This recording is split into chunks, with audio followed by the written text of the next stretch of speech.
You hear a lot about on the news about bullying and all that stuff going on, but I can assure you in Deep Cove when we were about 20, we didn't do much of that. We were the quiet tough guys at Deep Cove.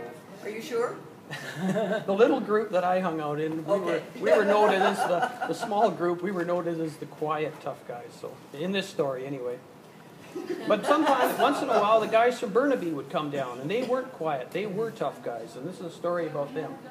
So the car door slammed, and out jumped one of Burnaby's bad boys, all ready for a fight. It was 1964, and I was a young teenager at the time. The summer evening was hot and unusually muggy as I stood round with a group of friends near the Cove Inn restaurant in Deep Cove. We were minding the business of being teenagers when the growl of exhaust pipes sounded on the corner leading into the cove. Like a group of summer thugs out on the prowl, a couple of hot rod cars blasted down upon us. The drivers looked rough and ready for a fight. Along for the action were their girls, and they grinned from the car windows, eager for some memorable evening of rough things. The baddest rogue had an old lime green car with shiny baby moon hubcaps. The car windows were down and a tattooed elbow poked from the dark interior. The driver spotted us and wrenched his steering wheel sideways and skidded into an angled parking spot outside the Cove Inn restaurant. Smoke trailed from the windows and a finger flicked a cigarette butt in our direction. Someone else spat on us out the other window. The car doors open, and the first thing I saw was a 3-foot chrome chain, meant supposedly to bash somebody on the head. It dangled from the hands of a pimply-faced young punk with greased-back hairdo with a ducktail, if you remember rightly.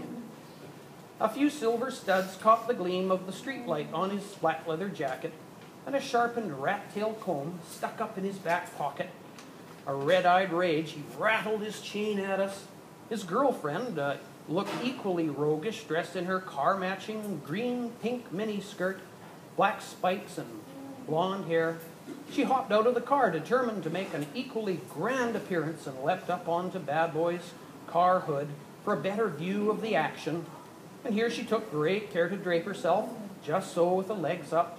Looked like a bit of a kinky bowl of ripe fruit, I thought. A cigarette dangled from her puckered cherry lips, and a sulky eye surveyed the scene. What a sight, I thought. Oh, was she trying to look like some sort of bad booby prize to the victor of an upcoming street fight? I shuddered and looked the other way. The car door opened and 2 more fighting all-stars pushed past us to peer into the window of the Cove Inn, as if seeking someone. And Claire, our wonderful waitress, glared out at them. And a menacing voice called at us, "Where are they? Bring them out."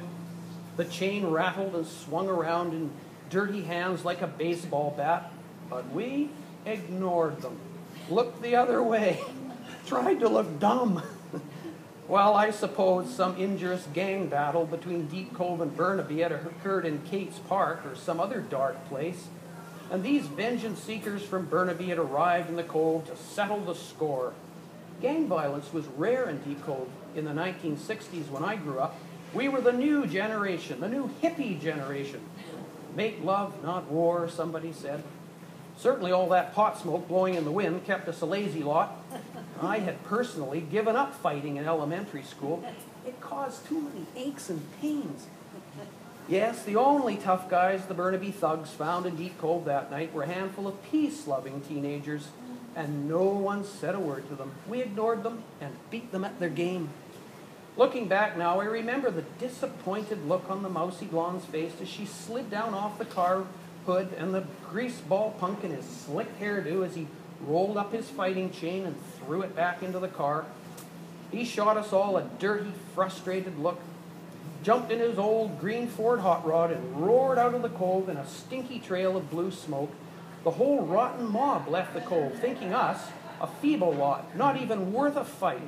I say we were tougher, smarter, and a whole lot healthier, keeping our mouths shut. We had won a battle, and not even a skin knuckle between us. Yes, being quiet can be mighty tough sometimes. Thank you. I'm trying to remember where the Cove Inn. The Cove Inn is kind of where the theater basically is now. And do you remember Claire Bliss? She was our waitress. Claire worked there eternally. Although we didn't live here in the 70s. Oh, didn't? May or may Oh, not have okay. been there. But Claire was a very, a solid lady of repute. And She probably could have beaten them up. she had a look, but she was a wonderful person, Yeah. and she still is in the Cove. Is Bless that you, right? Claire.